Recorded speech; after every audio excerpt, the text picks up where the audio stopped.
The cold October wind carried the scent of death across the plains of Willow Creek, Texas, as Rachel Dalton stood alone before the freshly dug grave of her husband Thomas, her tears falling silently into the upturned earth that refused to receive him. The year was 1878, and the small frontier town had just witnessed the most disgraceful act its citizens could recall, when preacher Malcolm Evans had refused to bury Thomas Dalton, claiming his sinful ways made him unworthy of Christian burial. Rachel pulled her shawl tighter around her shoulders, the black fabric offering little protection against the biting wind or the stares of the townspeople who had come to witness the spectacle. Most had already dispersed, returning to the comfort of their homes and the safety of their whispered judgments. Only she remained, alongside the stranger who had appeared that morning with nothing but determination in his eyes and a shovel in his weathered hands. "Madam," the tall cowboy said, removing his hat as he approached. His voice was soft yet carried the strength of a man who knew hardship intimately. "The grave is finished. I reckon we could say some words for him now if you'd like." Rachel turned to look at the man who had shown more Christian charity than the preacher himself. Isaac Redfield stood over 6 feet tall, his broad shoulders slightly hunched from hours of digging. Dust and sweat clung to his tanned skin, and his dark hair fell in waves around a face that spoke of both hardship and kindness. "Why would you help a stranger?" Rachel asked, her voice barely audible above the whistling wind. Isaac replaced his hat and looked down at the pine box that contained the remains of Thomas Dalton. "No man deserves to be denied his rest," he said simply. "And no woman deserves to face such a burden alone."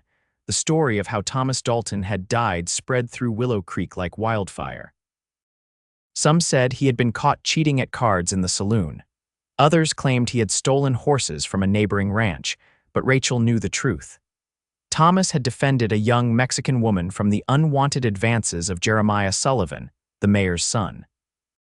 The subsequent fight had left Thomas with a knife in his gut, bleeding out in the dirt of the main street while Jeremiah fled town. When Rachel had gone to arrange her husband's burial, preacher Evans had refused outright. Thomas had been known to frequent the saloon, to gamble, and in the preacher's eyes, to consort with undesirables. The preacher deemed him unfit for burial in the church cemetery, leaving Rachel with nowhere to lay her husband to rest. It was then that Isaac Redfield had stepped forward, offering to dig a grave on the hill overlooking the valley, a beautiful spot where the wildflowers bloomed in spring. He had defied the preacher's disapproval and the town's whispers, working through the night to prepare Thomas's final resting place.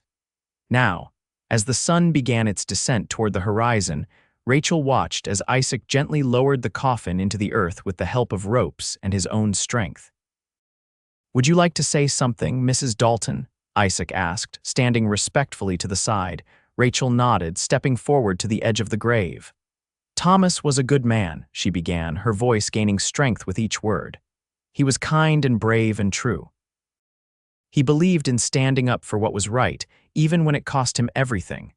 She paused, struggling to contain her emotions. "I will miss him every day for the rest of my life." Isaac removed his hat once more, holding it over his heart. "May he find the peace in death that was denied him in life," he said solemnly. Together, they began to cover the coffin with earth, each shovelful of dirt a final farewell to the man Rachel had loved for 7 years. As they worked, the sky darkened and stars began to appear overhead, bright pinpricks of light in the vast Texas sky. "You shouldn't have to return to town tonight," Isaac said as they tamped down the last of the soil. "I've made camp just beyond those trees. There's food and shelter if you'd care to rest before facing them again." Rachel hesitated, considering propriety and reputation, but then realized she had little left to lose in the eyes of the town that had turned its back on her husband. "Thank you," she said simply. Isaac's camp was modest but comfortable, a small fire, a pot of stew hanging above it, and a canvas tent erected against the wind. He insisted Rachel take the tent while he slept under the stars, and too exhausted to argue, she agreed.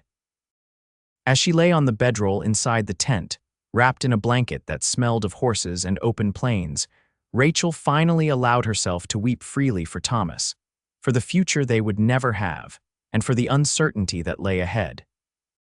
Outside, she could hear Isaac moving around the camp, tending the fire, his presence a small comfort in the darkness that had engulfed her life. The morning brought a clarity that had been absent in the chaos of grief. Rachel emerged from the tent to find Isaac brewing coffee over a fresh fire. The sunlight caught in his dark hair, revealing strands of copper she hadn't noticed before. "Morning, Mrs. Dalton," he said, offering her a tin cup of the steaming liquid. "I hope you managed some rest." Rachel accepted the cup gratefully, the warmth seeping into her cold fingers. "Thank you, Mr. Redfield, for everything." Isaac nodded, his eyes briefly meeting hers before returning to the task of preparing a simple breakfast of bacon and hardtack. "Just Isaac is fine, madam." "Then you must call me Rachel," she replied, surprising herself with the offer of familiarity. They ate in comfortable silence, watching as the sun rose fully over the hills, casting long shadows across the landscape. Rachel found herself studying Isaac when he wasn't looking the way his hands moved with deliberate care, the thoughtful expression that crossed his face as he gazed at the horizon, the gentleness with which he treated her despite his obvious strength. "What will you do now?" Isaac asked finally, breaking the silence. Rachel sighed, the question bringing her back to the harsh reality of her situation. "I don't know," she admitted. "The house was Thomas's, but the deed is in dispute. His brother has been trying to claim it since before." She trailed off, unable to finish the sentence. Isaac nodded, understanding without requiring further explanation. "And you have nowhere else to go, no family, if that's what you're asking." "My parents died years ago, and I have no siblings," Rachel said, her voice steady despite the weight of her words. "I have some savings, but not enough to start over elsewhere." Isaac was quiet for a long moment, seemed to contemplate something significant. "I'm heading north," he said finally. "To Montana Territory. I've purchased land there, sight unseen, but the agent assured me it's good grazing country." He paused, gauging her reaction. "It's a long journey and not without risk, but you'd be welcome to travel with me if you've a mind to leave this place behind." Rachel stared at him, momentarily speechless. The offer was unexpected and unconventional, yet something about Isaac Redfield inspired trust. "Why would you offer such a thing to a woman you barely know?" she asked. Isaac's expression remained earnest. "Because I know what it's like to have nowhere to turn," he said simply. "And because the road is long and company would be welcome." Rachel considered his words, weighing them against her options.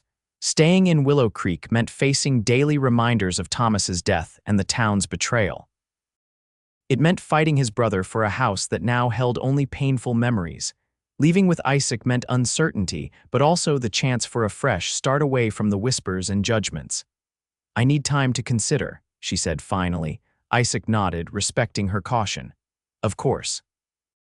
I'll be in town for 2 more days, gathering supplies. After that, I head north, whether alone or otherwise." They returned to town together, drawing curious stares as they rode side by side down the main street. Rachel held her head high, ignoring the whispers that followed in their wake. Isaac escorted her to the small house she had shared with Thomas, tipping his hat politely before continuing to the general store. Inside the familiar walls of her home, Rachel felt the full weight of her loss pressed down upon her. Every corner held memories of Thomas, his boots by the door, his favorite chair by the fireplace, the book he had been reading still open on the table. She moved through the rooms like a ghost, touching these remnants of their life together with trembling fingers. The decision before her seemed impossible. To stay meant to cling to these fragments of Thomas, to the life they had built together. To go meant to abandon them, to leave behind the last physical connections to the man she had loved. Yet as she stood in their bedroom, looking at the bed they had shared, Rachel realized that Thomas was not in these things. He lived in her memories, in her heart, and those she would carry with her wherever she went. The knock at her door came as the afternoon sun cast long shadows across the porch. Rachel opened it to find Preacher Evans standing there, his thin face set in what she supposed was meant to be an expression of concern. "Mrs. Dalton," he began, his voice carrying the practiced solemnity he used for funerals. The town is most concerned about your situation. It seems you've been seen in the company of a stranger, a man of unknown character. As your spiritual guide, I must caution you against actions that might further damage your reputation. Rachel felt a surge of anger rise within her. My reputation, she repeated. You refused to bury my husband, preacher. You left him to lie in the undertaker's back room while you preached about Christian charity, and now you presume to guide me. The preacher's face hardened. Your husband lived a life of sin, Mrs. Dalton. He consorted with undesirables, engaged in gambling, and defied the natural order by interfering in matters that didn't concern him. Thomas died defending a woman from assault, Rachel said, her voice dangerously quiet. If that's sin in your eyes, then perhaps your vision of God is different from mine. Be that as it may, the preacher continued, undeterred, I come with an offer. The church council is prepared to purchase your house for a fair price, allowing you to start fresh elsewhere, away from the painful memories and complications that have arisen. Rachel understood immediately. They wanted her gone, this woman who had defied convention by burying her husband outside consecrated ground with the help of a stranger. She was a reminder of their hypocrisy, their failure to live up to the Christian values they espoused. And Thomas's brother, she asked. Has he agreed to this arrangement? The preacher shifted uncomfortably. Walter understands the necessity of resolving the situation discreetly. Rachel studied the man before her, seeing clearly for the first time the petty tyranny he exercised over the town through fear and judgment. I'll consider your offer, preacher, she said, though her mind was already made up. Now, if you'll excuse me, I have arrangements to make. The preacher left with obvious reluctance, casting a disapproving glance at the modest home as he departed. Rachel closed the door behind him and leaned against it, her heart pounding with a mixture of anger and determination. In that moment, her decision crystallized. She would leave Willow Creek and its narrow-minded judgments behind.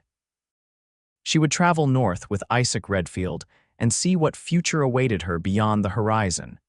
The next day passed in a flurry of activity as Rachel sorted through her possessions, deciding what to take and what to leave behind. She packed Thomas's pocket watch, their wedding photograph, and a few small keepsakes that held special meaning. Everything else, the furniture, the dishes, the linens, she would sell or give away. They were just things after all, and things could be replaced. She visited the bank to withdraw her savings, ignoring the manager's poorly concealed surprise at the amount. She then made her way to the general store, where she purchased practical items for the journey: sturdy boots, warm clothing, a good knife, and other necessities. As she was leaving the store, a hand grabbed her arm roughly. Rachel turned to find Walter Dalton, Thomas's brother, his face flushed with anger or drink, possibly both.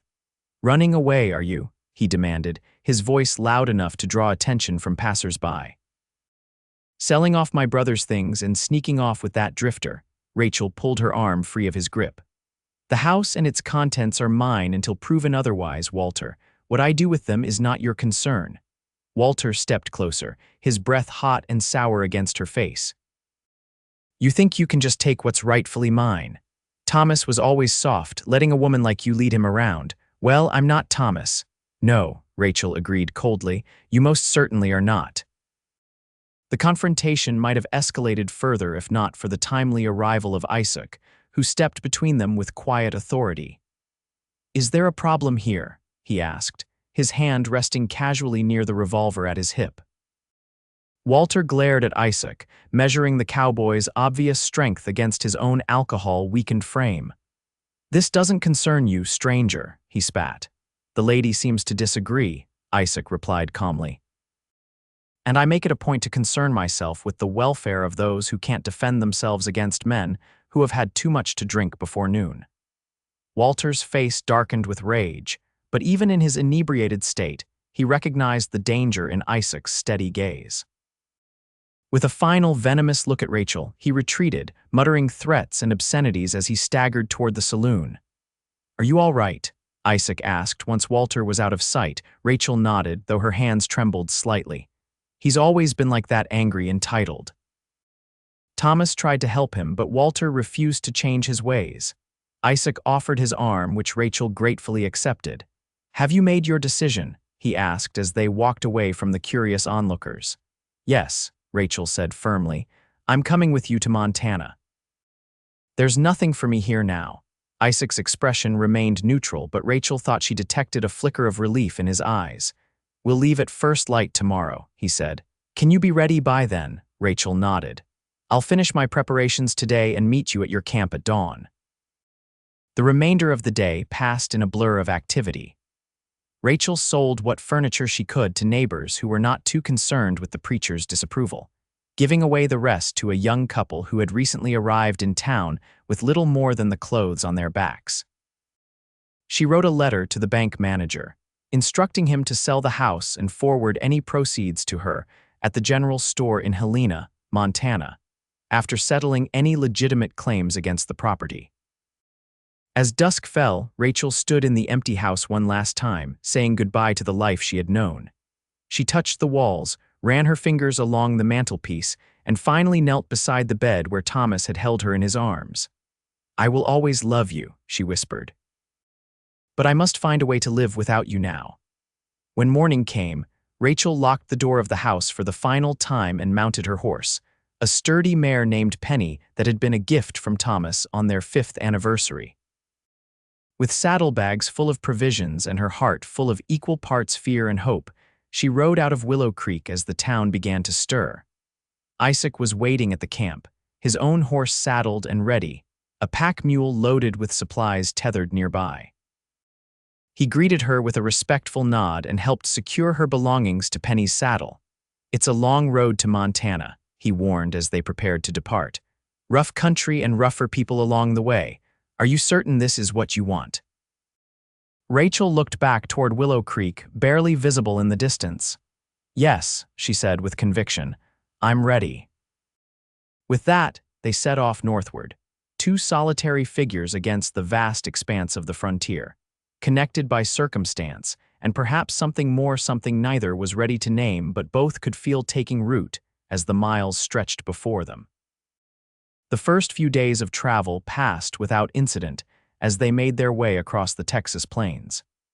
Isaac proved to be a considerate traveling companion, maintaining a respectful distance while ensuring Rachel's comfort and safety.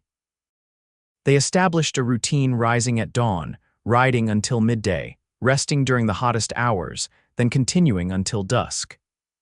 At night, they would make camp, Isaac always insisting that Rachel take the tent while he slept under the stars. Their conversations began cautiously, limited to practical matters of the journey, but gradually expanded as trust grew between them. Rachel learned that Isaac had been a rancher in Colorado until a harsh winter and dishonest business partners had cost him everything. The land in Montana represented his second chance, an opportunity to rebuild what he had lost. "What about family?"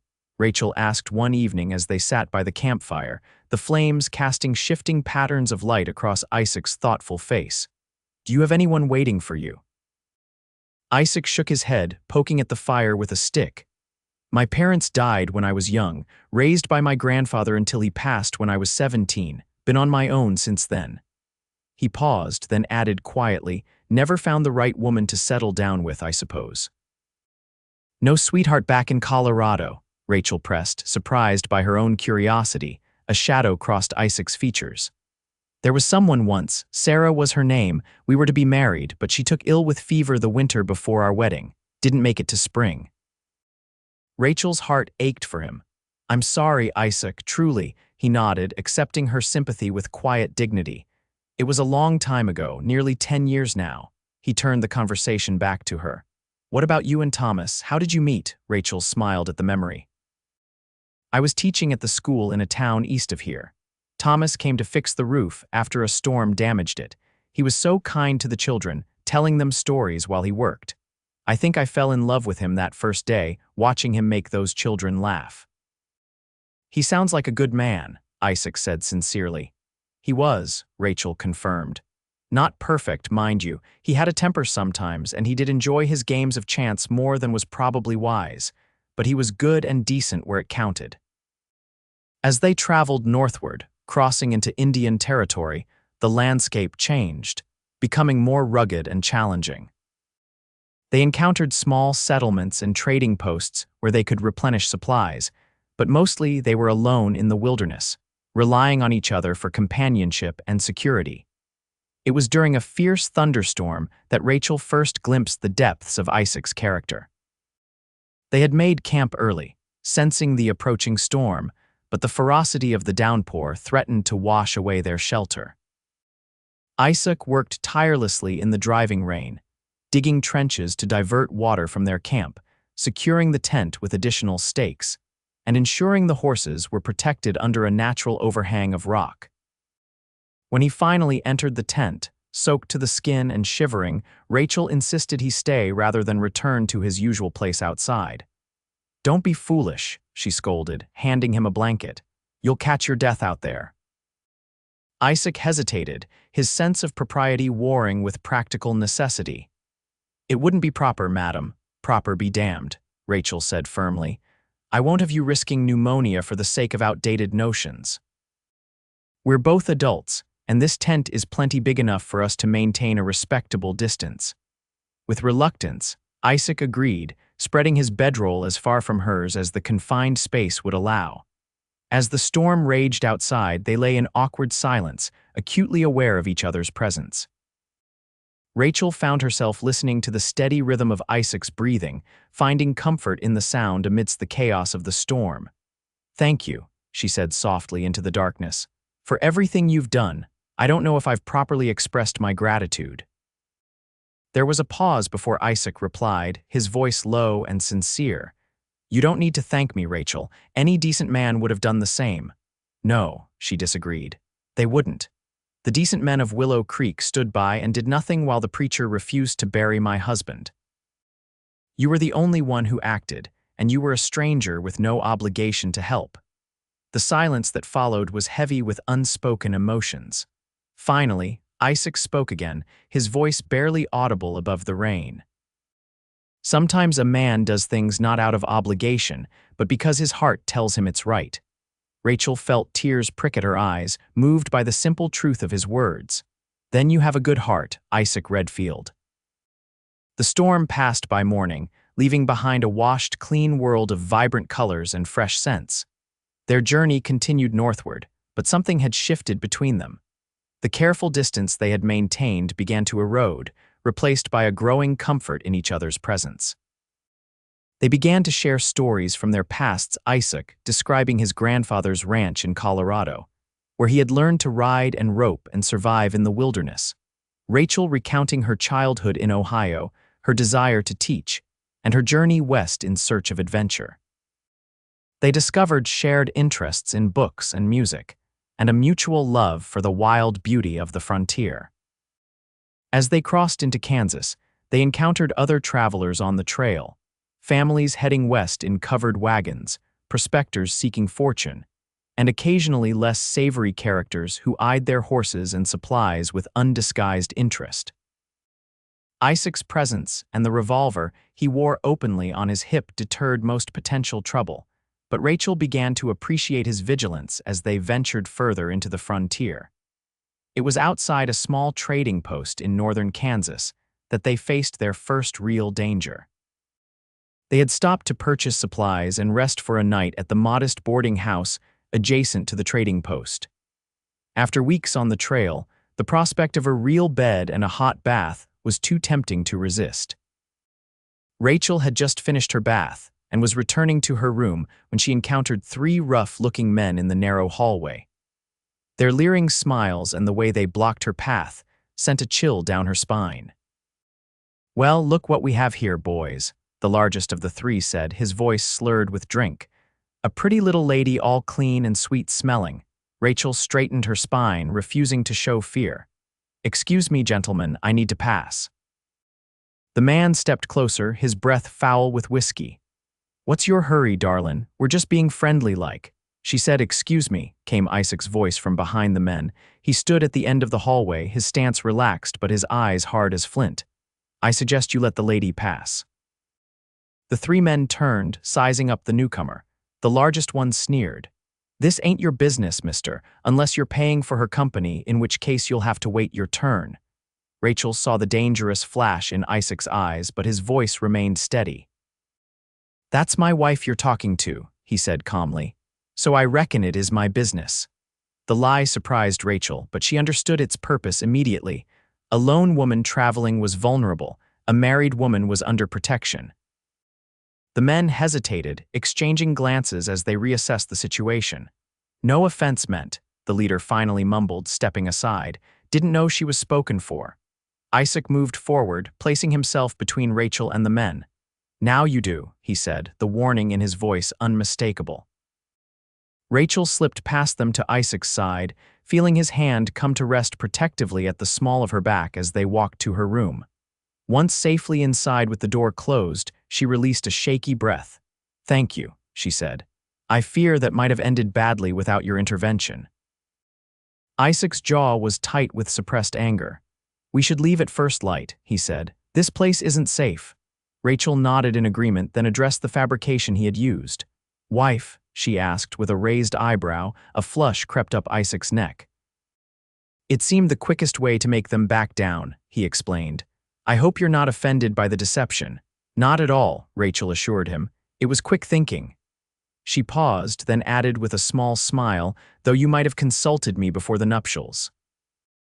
Isaac's serious expression cracked, and he chuckled despite himself. Next time I propose a hasty marriage to protect you from drunken fools, I'll be sure to ask properly first. The moment of levity passed, but it left behind a warmth that lingered between them. Isaac departed to his own room soon after, but not before ensuring the lock on Rachel's door was secure and promising to be just across the hall if she needed anything during the night. They left the trading post before dawn as planned, eager to put distance between themselves and the unsavory characters they had encountered. As they rode, Rachel found herself reflecting on Isaac's protective instincts and the ease with which he had claimed her as his wife. The deception had been necessary, but something about it felt right in a way that both comforted and confused her. The terrain grew more challenging as they continued northward, crossing into Nebraska territory. The flat plains gave way to rolling hills and occasional stands of trees along riverbanks. Game was plentiful, and Isaac proved to be an excellent hunter, providing fresh meat to supplement their dwindling supplies of salt pork and beans. One evening, as they made camp by a small creek, Isaac returned from hunting with a brace of rabbits and an unexpected treasure, a handful of wild strawberries, tiny and intensely sweet. He offered them to Rachel with an almost shy gesture. Found them growing alongside the creek, he explained. Thought you might enjoy a taste of something sweet after all the trail food. Rachel accepted the gift with genuine pleasure, savoring the burst of flavor as she bit into the first berry. They're wonderful, she said, touched by his thoughtfulness. Would you like to share them? Isaac shook his head. They're for you. I've already had my fill. The simple kindness brought tears to Rachel's eyes, catching her by surprise. She turned away quickly, not wanting Isaac to see her emotional response to such a small gesture. Rachel, Isaac's voice was concerned. Did I say something wrong? She shook her head, wiping hastily at her eyes. No, not at all. It's just. She struggled to explain the complicated emotions swirling within her. It's been a long time since someone thought of my happiness in such a simple, lovely way. Isaac was quiet for a moment, then said softly, Thomas must have done such things for you. He did, Rachel acknowledged, turning back to face him. In the beginning, especially, but life on the frontier is hard, and over time, the small gestures fall away under the weight of daily survival. She looked down at the remaining berries in her palm. I had forgotten how much they matter. Isaac's expression was unreadable in the gathering dusk. They do matter, he agreed, perhaps even more on the frontier where beauty and comfort are harder to come by. They remained by the fire late into the evening, talking of their hopes for the future. Isaac described the ranch he planned to build in Montana, the cattle he would raise, the life he envisioned. Rachel spoke of her desire to teach again, to bring education to children in remote settlements who might otherwise grow up without learning to read or write. As the fire burned down to embers, a comfortable silence fell between them. Rachel found herself studying Isaac's profile, the strong line of his jaw, the way the firelight caught in his dark hair. She had noticed his handsome features from the beginning, of course, but now she was aware of something deeper in appreciation for the man himself, for his quiet strength and unexpected gentleness. The realization that she was attracted to Isaac brought with it a wave of guilt. Thomas had been gone for barely 2 months, and already her heart was stirring for another man. It felt like a betrayal of her husband's memory, a dishonoring of the love they had shared. "I should retire for the night," Rachel said abruptly, rising to her feet. "Thank you again for the strawberries." Isaac looked up, surprised by her sudden withdrawal. "Of course, sleep well, Rachel." In the privacy of the tent, Rachel confronted her conflicted emotions. Was it wrong to feel this way so soon after Thomas's death? Would he have wanted her to remain alone, mourning him forever? Or would he have understood the human need for connection, for companionship, especially in the harsh realities of frontier life? She remembered Thomas's words to her shortly after they were married, when they had discussed the dangers of their chosen life. "If anything happens to me," he had said, "I want you to find happiness again. Promise me you won't waste your life grieving." She had made that promise reluctantly, never truly believing she would need to honor it.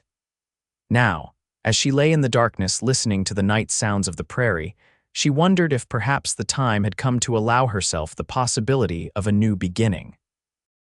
Morning brought a fresh perspective and a renewed determination to approach the journey and her evolving feelings with honesty.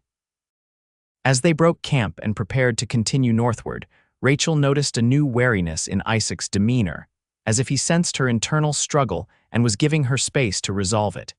The day's ride took them across a wide river, swollen with spring runoff.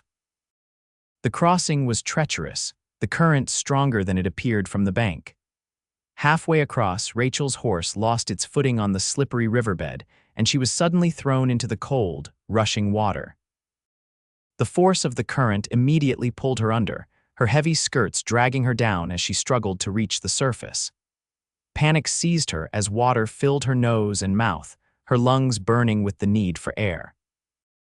Just as darkness began to creep at the edges of her vision, she felt strong arms wrap around her waist, pulling her upward.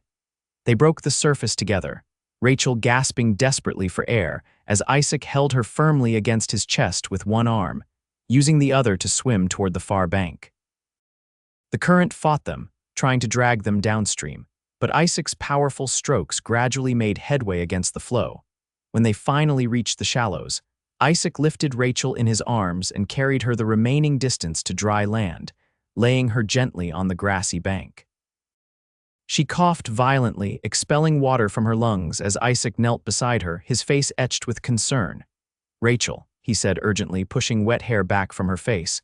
"Are you all right? Can you breathe?" She nodded weakly, still coughing. "I'm fine," she managed between breaths. "Just cold." Isaac immediately began gathering dry wood for a fire, working with swift efficiency. Within minutes, flames were crackling, and he retrieved dry clothing from his saddlebags, which had remained secure on his horse during the crossing. "You need to change out of those wet clothes before you catch your death," he said, handing her the garments a flannel shirt and a pair of trousers that would be far too large for her but would serve the purpose. "I'll give you privacy." He turned his back, moving to tend the horses, which had both managed to reach the far bank safely. Rachel peeled off her sodden dress and petticoats with difficulty, her fingers numb with cold. She pulled on Isaac's clothes, rolling up the sleeves and pant legs to make them fit better, then wrapped herself in the blanket he had also provided. "I'm decent," she called, her voice still raspy from the river water. Isaac returned to the fire, bringing her saddlebags, which he had recovered from where they had washed up downstream. "Your things are soaked through," he reported, "but nothing seems to be lost." Rachel nodded gratefully, then noticed that Isaac himself was still in wet clothing. "You need to change too," she insisted. "You'll fall ill if you stay in those wet things." Isaac hesitated, then nodded, retrieving another set of dry clothes from his pack. He disappeared behind a cluster of trees to change, returning a few minutes later in dry attire. His wet clothes hung over his arm, They spread their sodden garments near the fire to dry, then sat side by side, warming themselves in the flame's heat. Rachel was acutely aware of how close Isaac sat, of the clean scent of him beneath the lingering river smell, of the strength in the arms that had pulled her from the water. "You saved my life," she said softly. Again, Isaac shook his head. "I did what anyone would do." "No," Rachel insisted. "Not anyone, you." She turned to face him fully. "Isaac, I need to thank you properly, and I need to be honest with you." He met her gaze, his expression guarded but attentive. "You don't owe me any explanations, Rachel." "Perhaps not," she agreed, "but I owe them to myself." She took a deep breath, gathering her courage. "I've been struggling with feelings that I didn't expect to have, feelings for you." Isaac's eyes widened slightly, but he remained silent, allowing her to continue. "It seems too soon after Thomas," Rachel went on, the words tumbling out now that she had begun. "I loved my husband deeply, and part of me feels that these new emotions are a betrayal of his memory. But another part of me remembers his wish for me to find happiness again if anything happened to him." She looked down at her hands, twisted together in her lap. "I don't know what to do with these feelings, Isaac. I don't know if they're real or just a response to your kindness during my grief. I don't know if it's fair to you to even speak of them when I'm still so confused." Isaac was quiet for a long moment, the only sound the crackling of the fire and the distant call of a nighthawk. Finally, he reached out, gently covering her hands with one of his own. "Rachel," he said, her name sounding like a caress in his deep voice. "I've been fighting my own feelings since the day I met you. Standing at your husband's grave, watching your courage in the face of cruelty and loss, I felt something I hadn't felt in years, not since Sarah." He paused, choosing his words carefully. "I didn't plan to care for you. I offered to take you to Montana because it seemed the right thing to do, because no one should face such hardship alone. But with each passing day, each conversation, each moment shared on this journey, my admiration has grown into something more." Rachel looked up, meeting his earnest gaze. "What are you saying, Isaac?" "I'm saying that I understand your confusion," he replied. "I understand the guilt and the uncertainty. I'm not asking for anything you're not ready to give, but I want you to know that if when you are ready, my feelings will still be here, as steady as the North Star." Tears welled in Rachel's eyes at his words, at the patience and understanding they conveyed. "Thank you," she whispered, "for understanding and for not pressing for what I cannot yet offer." Isaac nodded, squeezing her hands gently before releasing them. "We have time, Rachel. The journey to Montana is long, and the years beyond it longer still. There's no need to rush what may grow naturally if given space and patience." They remained by the fire until their clothes were dry enough to pack away, the conversation shifting to lighter topics, yet with a new openness between them that had not existed before. When night fell, they made camp properly, and for the first time, Rachel found herself wishing that propriety did not require separate sleeping arrangements. The weeks that followed brought them across Nebraska and into Wyoming territory, the landscape growing more dramatic with towering mountains visible on the western horizon. Their relationship evolved with each passing mile, a gradual deepening of trust and affection that required no declarations or promises. They encountered other travelers along the way, wagon trains heading west to Oregon, miners seeking fortune in the Black Hills, and occasionally small bands of Native Americans who watched them warily, but allowed them to pass unmolested through their territories. Isaac's respectful demeanor and knowledge of tribal customs proved invaluable during these encounters.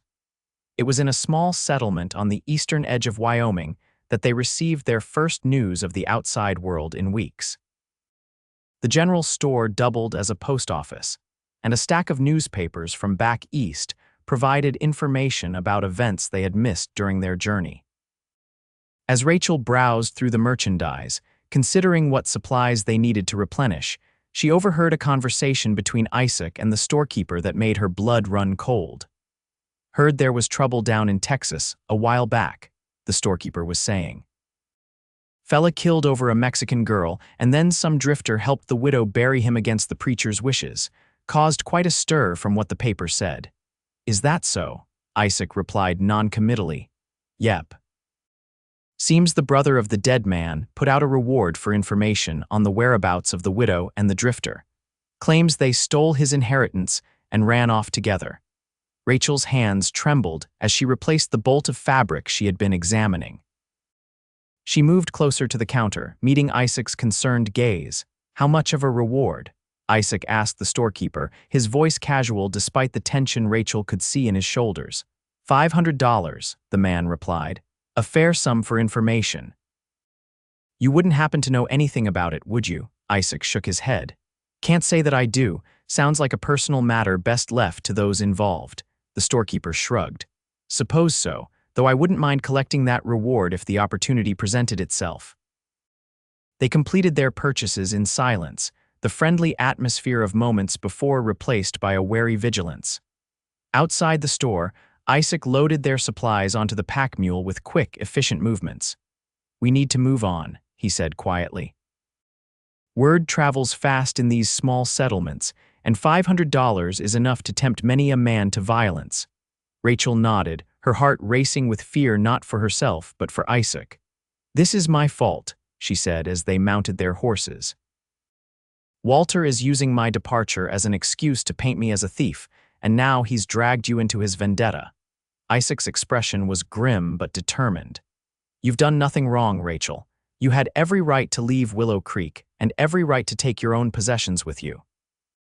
Walter's claims are baseless in any court of law, but the law is distant out here, Rachel reminded him, and $500 speaks louder than truth in many men's ears. They rode hard for the remainder of the day, pushing northward with a new urgency. That night, as they made camp in a secluded valley, Isaac took extra precautions, choosing a position that offered clear views of the surrounding terrain and keeping his rifle close at hand. We should reach Montana territory within a week, he said as they sat by the small, carefully banked fire. Once we're on my land, we'll be safer. It's remote enough that casual bounty hunters won't stumble upon it. Rachel watched the play of firelight across his face, noting the lines of worry that hadn't been there before. I'm sorry for bringing this trouble to you, Isaac. Perhaps it would be safer if we separated. The reward is for information about both of us together. Isaac's head snapped up, his eyes fierce in the dim light. That's not an option, Rachel. I won't leave you to face this alone. The vehemence in his voice startled her. I don't want you risking your life because of my brother-in-law's greed, she insisted. Isaac moved closer, taking her hands in his. Listen to me, he said, his voice low and intense. I made you a promise when we started this journey, and I intend to keep it. More than that, He paused, seeming to struggle with what to say next. You what? Rachel prompted softly. I care for you, he said finally.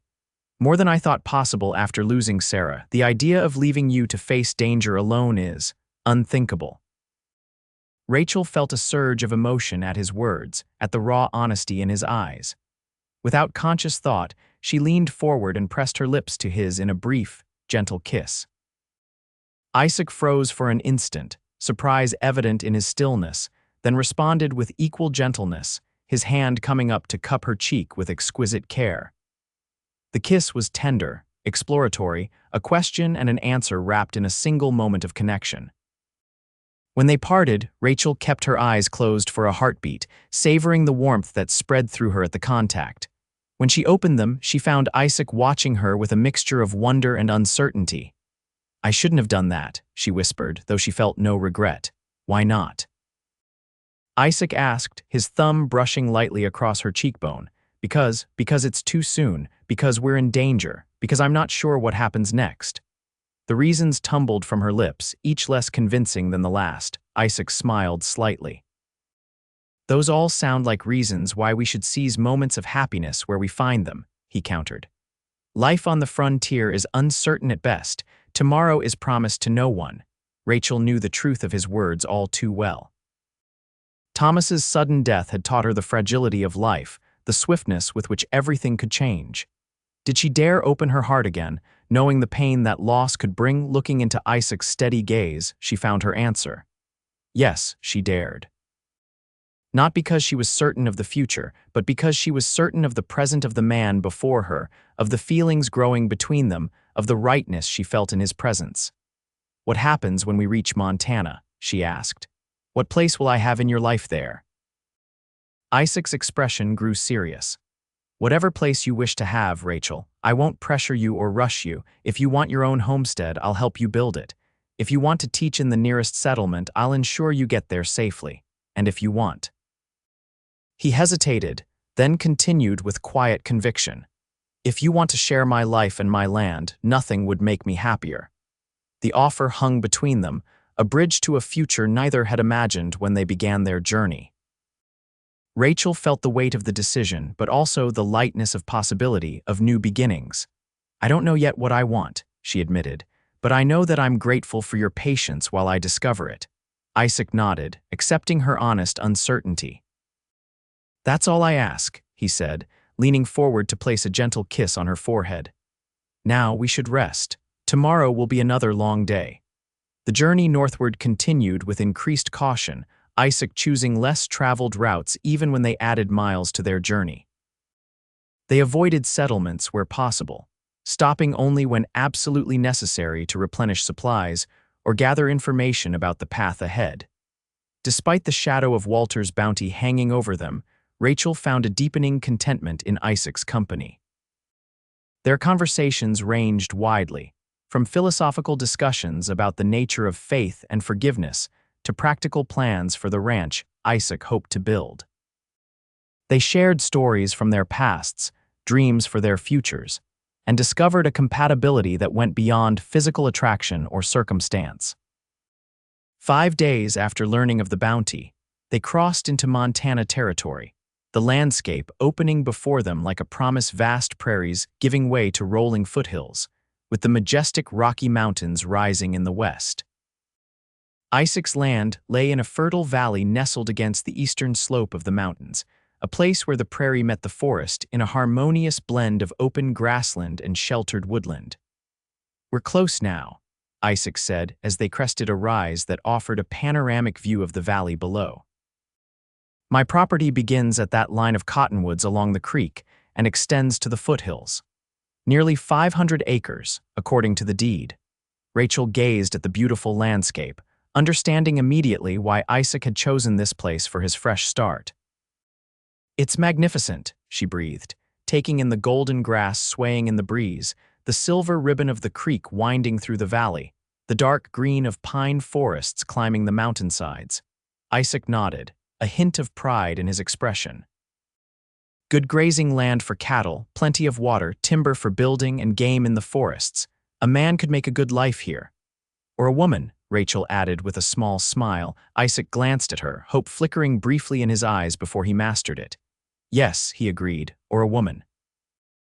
They rode down into the valley, following the creek until they reached a clearing where a small, rough cabin stood the previous owner's dwelling, according to the land agent who had sold Isaac the property. The cabin was basic but sound, with a stone fireplace, a plank floor, and 2 small windows that let in the afternoon light. A lean-to at the back provided shelter for the horses, and a well-maintained vegetable garden, gone somewhat wild without tending, promised fresh produce once it was brought back under cultivation. "It's not much," Isaac said as they dismounted before the cabin, "but it's a start. I plan to build something larger once I get the cattle operation going." Rachel approached the cabin with curious interest. After weeks on the trail, any permanent shelter seemed luxurious. "It's perfect," she declared, running her hand along the rough-hewn logs. "Solid construction, good location. The rest can come with time." They settled in quickly, falling into a natural division of labor as they made the cabin habitable. Isaac repaired a section of roof that had begun to leak, while Rachel swept out the accumulated dust and debris of months of vacancy. By nightfall, a fire blazed in the hearth, fresh straw mattresses had been made up with clean blankets, and the aroma of a hot meal filled the single room. As they sat before the fire after dinner, the reality of their situation seemed to dawn on them simultaneously. They were alone, miles from the nearest settlement, sharing a one-room cabin with no division for privacy. "I can sleep in the lean-to with the horses," Isaac offered, breaking the awkward silence. Rachel shook her head. Don't be ridiculous, it's your home and the nights are growing cold. We've managed to maintain propriety on the trail. We can continue to do so here. Isaac nodded, though he looked unconvinced. If you're certain. I am, Rachel said firmly, though her heart fluttered at the thought of sleeping so near to him in the confined space of the cabin. They established sleeping areas on opposite sides of the room, and Rachel hung a blanket between them to provide at least the illusion of privacy for changing clothes. It was an imperfect solution, but it would serve until more permanent arrangements could be made. The days that followed fell into a pleasant rhythm as they worked together to improve the homestead. Isaac began fencing a paddock for the horses and planning where to build corrals for the cattle he intended to purchase. Rachel tended the garden, harvesting what vegetables remained viable and preparing the soil for new planting in the spring. In the evenings, they would sit by the fire, sometimes reading aloud from the few books they had brought with them, sometimes simply talking or enjoying comfortable silence. The specter of Walter's bounty receded somewhat with each passing day of peace, though Isaac maintained a vigilant watch, especially when they ventured beyond the immediate vicinity of the cabin. It was during one such evening, as Rachel read aloud from a volume of Emerson's essays, that a knock at the door shattered their sense of security. Isaac was on his feet instantly, rifle in hand, signaling for Rachel to stay back as he approached the door. "Who's there?" He called, his voice steady despite the tension evident in his stance. "Name's Michael Dawson," came the reply. "I'm looking for shelter for the night. Saw your chimney smoke from the ridge." Isaac glanced at Rachel, who had set aside the book and now stood ready to assist if needed. With a subtle nod toward the rifle hanging above the fireplace, he indicated she should be prepared to defend herself if necessary. "Just a moment," Isaac called, then lowered his voice to a whisper. "Stay alert. Could be innocent, could be trouble." Rachel nodded, moving casually to retrieve the second rifle as Isaac unbarred the door, keeping his own weapon visible but not aimed directly at their visitor. The man standing in the doorway appeared harmless enough middle-aged, with a weathered face and the practical clothing of a frontier traveler. He carried a saddlebag over one shoulder but showed no visible weapons. "Evening," he said, nodding respectfully to Isaac and then to Rachel. "Apologize for the intrusion, but night's coming on fast, and there's weather brewing in the mountains. Was hoping you might spare a corner of your barn for me to sleep in." Isaac studied the man carefully before responding. "No barn yet, just a lean-to." "You're welcome to shelter there if you'd like. We can offer a hot meal as well if you're hungry." Gratitude spread across Dawson's face.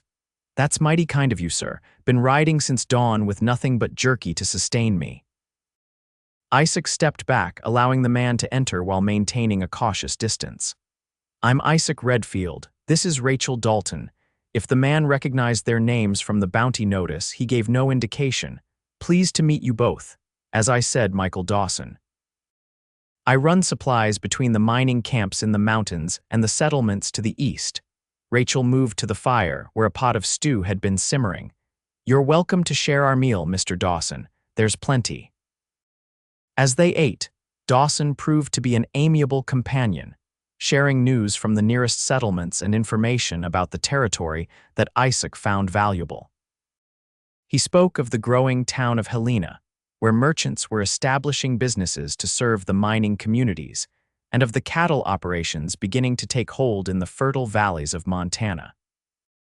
"Good time to get into ranching," Dawson commented, accepting a second bowl of stew with appreciation. "Miners need meat, and they pay well for it.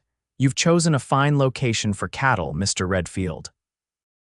Isaac nodded, his initial wariness beginning to ease in the face of Dawson's straightforward manner. "That's the plan. Start small, build up the herd over time." "Smart approach," Dawson agreed. "Seen too many men try to do too much too fast and lose everything. Slow and steady wins the race in ranching, my father always said." As the evening progressed, Rachel found herself relaxing as well, drawn into conversation about life in the territory. Dawson spoke of the harsh winters, but also of the stunning beauty of the landscape in all seasons, of the challenges of frontier life, but also of the freedom and opportunity it offered. "Is there a school in Helena?" Rachel asked, thinking of her desire to teach again. Not yet, Dawson replied, but there's talk of establishing one. Plenty of families settling in now, bringing children who need education. You a teacher, Mrs. Dalton? Rachel hesitated at the form of address, glancing briefly at Isaac before responding. I was, yes, back in Texas. Dawson nodded thoughtfully.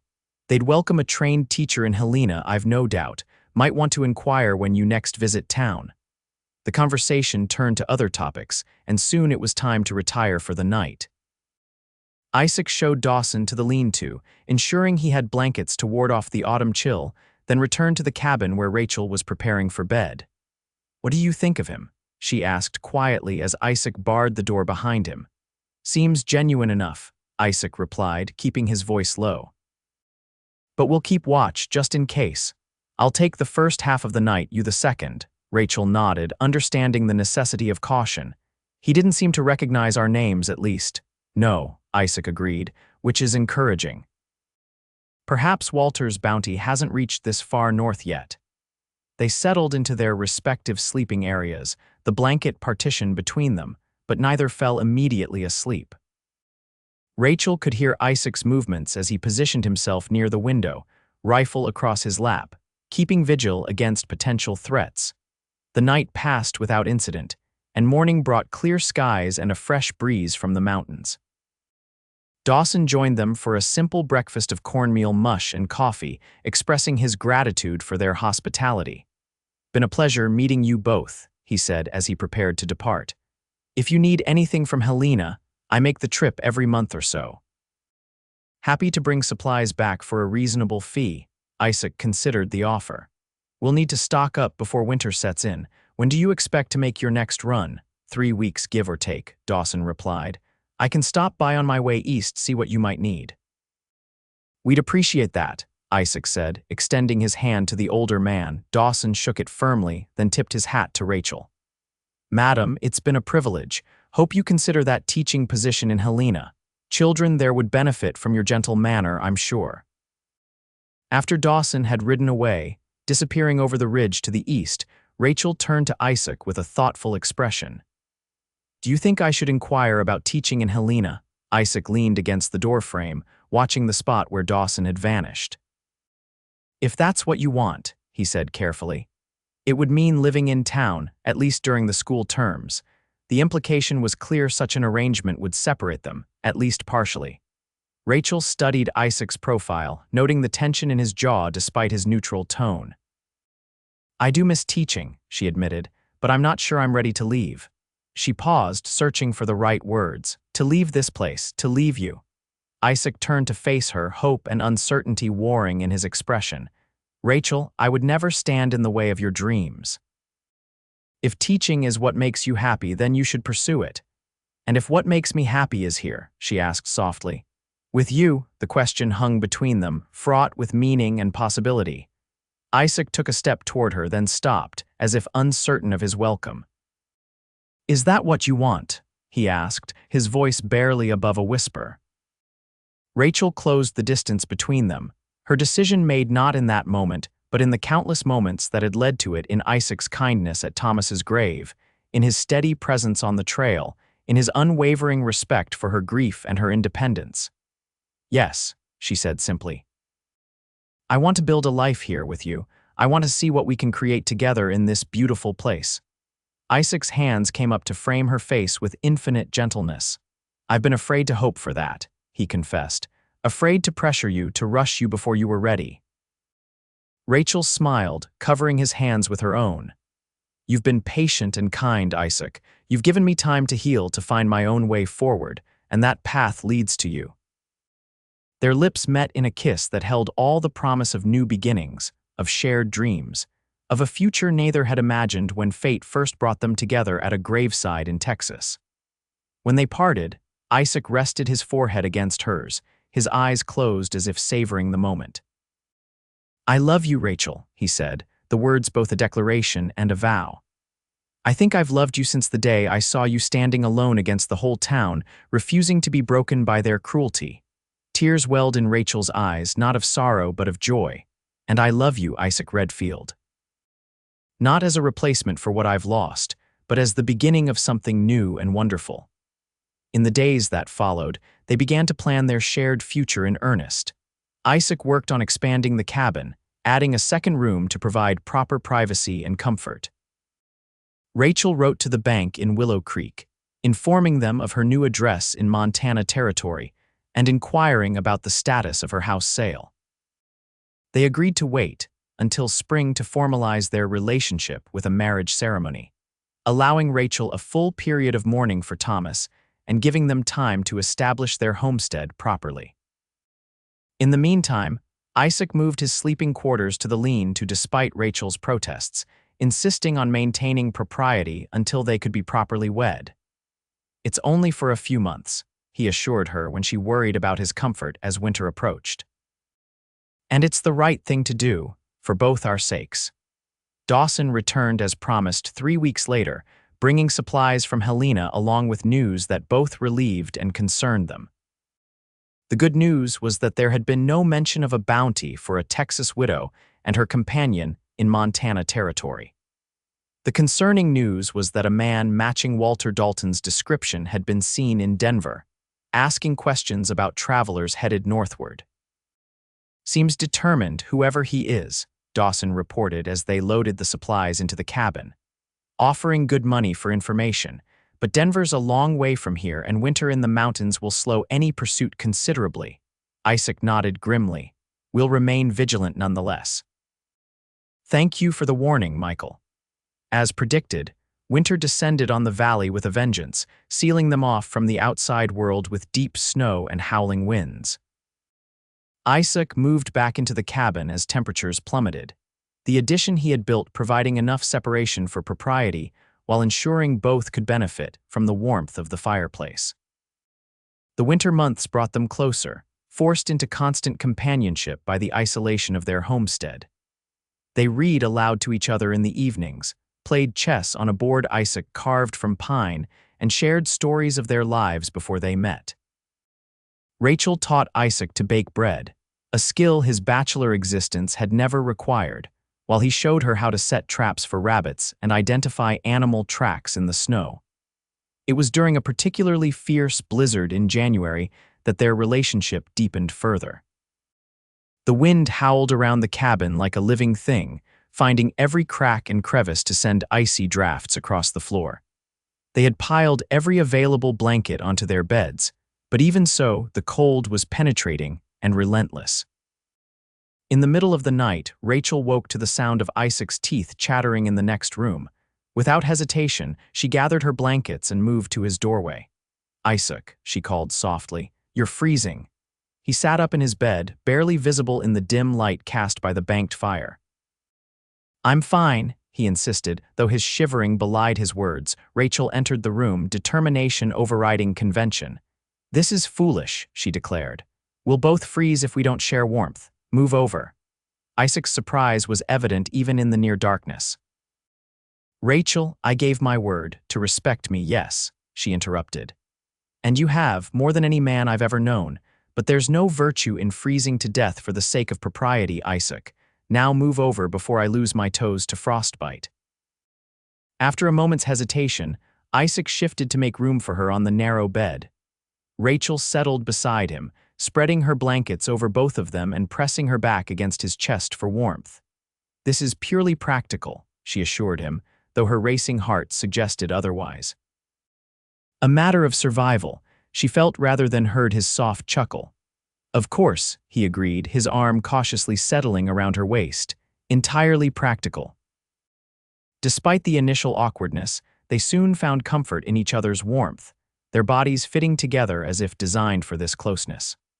Rachel felt Isaac's breathing gradually slow and deepen as he drifted back to sleep, his arm still draped protectively around her.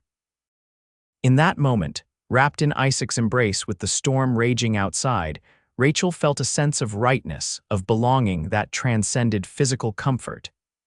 This was where she was meant to be, not just in this place, but with this man, building a life together on the frontier. When morning came, bringing with it a temporary lull in the storm, they faced each other with new awareness. the night's intimacy having shifted something fundamental between them. "I think," Isaac said carefully as they prepared breakfast together, "that perhaps we should reconsider waiting until spring for our wedding." Rachel looked up from the cornmeal she was stirring, a small smile playing at her lips. "Oh, and what has prompted this reconsideration?" Isaac's expression was serious despite the warmth in his eyes. "Last night made me realize that life is uncertain, especially out here. We could wait for the perfect moment, for all conditions to be ideal, but in doing so, we might miss the chance to begin our life together properly." He moved closer, taking the wooden spoon from her hand and setting it aside. "I don't want to wait anymore, Rachel. I want you as my wife in name and in truth, if you're ready." Rachel studied his face, seeing the love and respect that had defined his treatment of her from the beginning.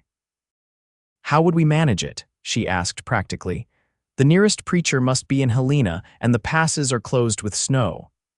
"Montana territory recognizes common law marriages," Isaac explained. "We would declare our intention to live as husband and wife, consider ourselves married in the eyes of God, and formalize it with a church ceremony when spring comes." Rachel considered the proposal, finding no objection in her heart or mind. Thomas would understand, she knew. He had always been practical about the realities of frontier life, where conventions sometimes needed to bend to necessity and survival. "Yes," she said, reaching up to touch Isaac's face tenderly. "I would be honored to be your wife, Isaac Redfield, in the eyes of God and man." Their simple ceremony took place that evening before the hearth, with only the crackling fire and the distant howling of wolves as witnesses. They exchanged vows they had written themselves, promising to love, honor, and cherish each other through all the challenges and joys that lay ahead. Isaac placed his mother's ring, which he had carried with him since leaving Colorado, on Rachel's finger. "With this ring I thee wed," he said solemnly. "From this day forward, you are my wife and I am your husband." Rachel, having no family heirloom to offer in return, gave Isaac the pocket watch that had been Thomas's, a gesture that acknowledged her past while embracing her future. "May this mark the hours of our life together," she said, "and remind us always that time is precious and not to be wasted." Their first night as husband and wife was a revelation of tenderness and passion, of discovering each other in ways both physical and emotional. In Isaac's loving embrace, Rachel found healing for the wounds of loss and a renewal of hope for the future. Winter gradually loosened its grip on the valley, snow retreating up the mountainsides as spring brought new growth and color to the land. Isaac and Rachel worked side by side to prepare for the arrival of the cattle he had arranged to purchase from a rancher in Helena, expanding the fenced areas and building a proper barn to replace the lean-to. As promised, they rode to Helena when the mountain passes cleared, seeking out the small church to formalize their marriage with a proper ceremony. The town was growing rapidly, with new buildings appearing since Isaac's last visit, and a bustling commerce centered around supplying the mining operations in the surrounding mountains. After the ceremony, attended by Michael Dawson and a few other acquaintances they had made in the territory, Rachel visited the general store where mail was held for outlying homesteads. Among the accumulated correspondence was a letter from the bank in Willow Creek containing news that brought both relief and a sense of closure. The house sold, Rachel told Isaac as they rode home that evening, for a fair price, despite Walter's attempts to block the sale. And there's more. Jeremiah Sullivan returned to town and confessed to killing Thomas in self-defense. He's been sentenced to 5 years in prison. Isaac reached across to squeeze her hand. "Does that bring you peace?" Rachel considered the question carefully. "Yes," she said finally. "Not because Jeremiah is punished, but because the truth is known. Thomas died standing up for what was right, and now everyone knows it." "And Walter?" Isaac asked. Any mention of him, Rachel's expression hardened slightly. The bank manager writes that he left town shortly after Jeremiah's confession, heading south toward Mexico, they think. Apparently his creditors were closing in. Isaac nodded, relief evident in the relaxing of his shoulders. "Then perhaps we've seen the last of him and his bounty." "I hope so," Rachel agreed. I'm ready to look forward, not back." Their life together unfolded with the rhythm of the seasons, planting and harvesting, calving and branding, the hard work of building a ranch tempered by the joy of creating something together. Isaac's small herd of cattle grew steadily, while Rachel established a garden that provided fresh vegetables through the summer and preserved goods for the winter months. In their second year on the homestead, Rachel discovered she was expecting a child, news that brought Isaac to his knees beside her, his hands gentle on her still flat stomach, his eyes filled with wonder and love. "A baby," he whispered, looking up at her with such naked joy that tears sprang to her eyes. "Our child." Rachel covered his hands with her own. "Our future," she corrected softly. "Another branch of the life we're building here." Their daughter, Sarah Elizabeth Redfield, was born on a clear autumn day as golden leaves drifted from the cottonwoods along the creek. She had Isaac's dark hair and Rachel's blue eyes, and from her first breath, she was the center of their world. As Rachel nursed their daughter before the hearth on a winter evening, Isaac sat beside them, watching with a contentment that seemed to radiate from him like warmth from the fire. "I never imagined this," he said quietly. "After Sarah died, I thought that part of my life was over the possibility of family, of this kind of happiness." Rachel looked up from their daughter's peaceful face. "Nor I after Thomas. I thought grief would be my constant companion." She reached for Isaac's hand, intertwining their fingers. "Instead, I found you." Isaac raised their joined hands to his lips. "Do you ever regret it, leaving Texas, coming all this way with a man you barely knew?" Rachel smiled, shaking her head. "Not for a moment. Everything that happened, even the painful parts, led us here to this life, to our daughter. To our family," Isaac added, leaning forward to place a gentle kiss on Rachel's forehead and then on their daughter's downy head. Outside, snow began to fall, soft flakes drifting past the window to blanket the land in pristine white. Inside, the fire crackled, casting a golden glow over the family gathered before it, a family born from grief and kindness, from a grave dug by a stranger who stayed, from a journey across the wilderness that led not just to a place, but to a shared destiny. Rachel looked around at the home they had built together, the solid walls that sheltered them, the photographs and mementos that told their story, the cradle Isaac had carved with loving care for their daughter. From the darkest moment of her life had come this unexpected joy, this second chance at love and family. "I love you, Isaac Redfield," she said softly, "today and all the days to come." Isaac's smile held all the warmth and promise of their shared future. "And I love you, Rachel Redfield. Today and always." Their daughter stirred between them, reaching up with a tiny hand that wrapped instinctively around Isaac's finger. Three lives joined by love and circumstance, by a grave dug in defiance of convention, by a journey undertaken in hope rather than certainty. Three hearts beating as one in the wilderness of Montana territory, creating a legacy of love that would endure through all the seasons to come.